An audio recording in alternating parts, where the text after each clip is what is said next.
Thank you, Mr. Speaker.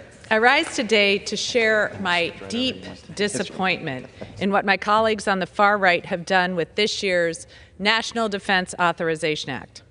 Instead of building on the bipartisan work we achieved in the Armed Services Committee, they've loaded up the bill with MAGA culture war amendments and refused to allow a vote on amendments that would improve the quality of life for service members, their families, and the American people. I'm also deeply concerned by the turn this bill took when it comes to our servicewomen.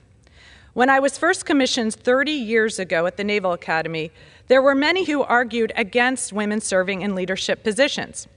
People circulated James Webb's op-ed titled, "Women Can't Fight." They said women couldn't withstand the G-force of F-15s like men could. In fact, the chief of naval operations at the time said women wouldn't be serving on submarines in his lifetime, and received a standing ovation from the Brigade of Midshipmen. But by the time I graduated, things were changing. My class of 1994 was the first eligible to serve in most combat roles. So I got my wings. I became a helicopter pilot and a helicopter commander, and I flew missions across the globe. It's that opportunity that allowed me to eventually become a member of Congress. The fact that I was given the opportunity to lead, to serve, and to climb the ranks in pursuit of a shared mission. It's because of that progress that we finally have the first woman chief of naval operations and member of the Joint Chiefs. We have the first female commander of an aircraft carrier, my classmate, and the first woman superintendent of the Naval Academy. But today I see my Republican colleagues trying to take us backwards, offering amendments to strip women's ability to serve in combat roles, to make our military less inclusive for Black, brown, and LGBTQ service members, and to repeal the Pentagon's policy that allows servicewomen to be reimbursed for travel to get an abortion. Frankly, it's like we're living in the upside down. These policies will not make our military stronger.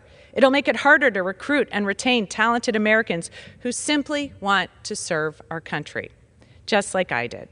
So today, after the fall of Roe, we are sending servicewomen and their families to serve in states with draconian abortion laws. States like Texas, which has the 49th worst reproductive care in the nation. And these are orders.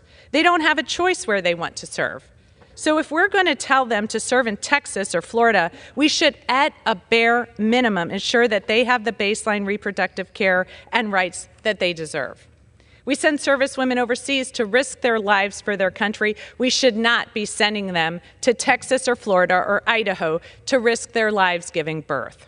That's why I offer an amendment to codify the DoD's travel policy, an amendment to ensure that military service providers know the care they are legally obligated to provide servicewomen and their families, an amendment to ensure that servicewomen know the care they are entitled to regardless of where they're stationed, an amendment to ensure that the military can provide emergency care to servicewomen, including medically necessary abortions. And it's why I offered an amendment to lift restrictions on the DoD so military facilities have the freedom to perform abortions. But guess what? All of these amendments were ruled out of order by my far-right MAGA colleagues on the Rules Committee. In the greatest deliberative body in the world, my Republican colleagues wouldn't even bring these up for a debate or a vote. They'd rather tuck their plans away in Trump's Project 2025 or a speech to the Susan B. Anthony's list rather than debate them on the merits or go on the record with their votes. Mr. Speaker, I know as a veteran that we must do better for service members and military families.